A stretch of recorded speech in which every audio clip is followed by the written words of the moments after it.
Salam əziz müəllimlər. Mən qanunvericiliyi üzrə təlimçi Vüsal Məmmədov. Sizə bugün son dövlət qulluğu imtahanında düşən bir sual var. Situasiya sualına izah verəcəm.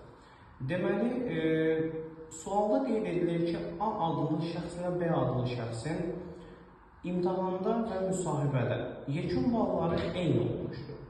Və bu yekun balının nəticəsinə uyğun olaraq dövlət orqanının rəhbəri B adlı şəxsin ali təhsilini fərqlənmə ilə bitirdiyinə və xarici dil biliyi olduğuna görə dövlət orqanına qəbul etmişdir. A adlı şəxs isə bu haqda təbii ki, şikayət vermişdir. Həmin şikayət haqqında qərar necə qəbul ediləcək? Qərar təbii ki, nəzərə alsaq ki, dövlət qulluğunun 28-ci maddəsində qeyd edilən qədərilə bunlar hər biri sıralamadır. Yəni, ilk öncə baxılmalıdır həmin namizədlər arasında.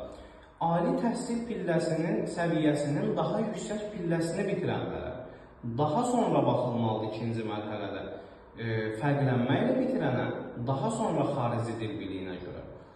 Təbii ki, A adlı şəxs magistr təhsili almışdır, şərtdə qeyd edib, B adlı şəxs isə bakalavr diplomu var.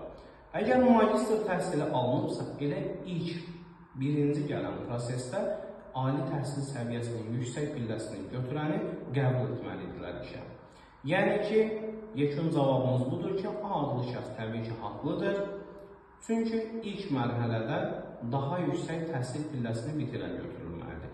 Bəs bunlar eyni olarsa, hər ikisi bakalavr və yaxud hər ikisi magistr təhsil almışdırsa, o zaman keçiləcək fərqlənmə ilə bitirənlərə, misal üçün, biri qırmızı diplomla, biri adi göy diplomla bitirib.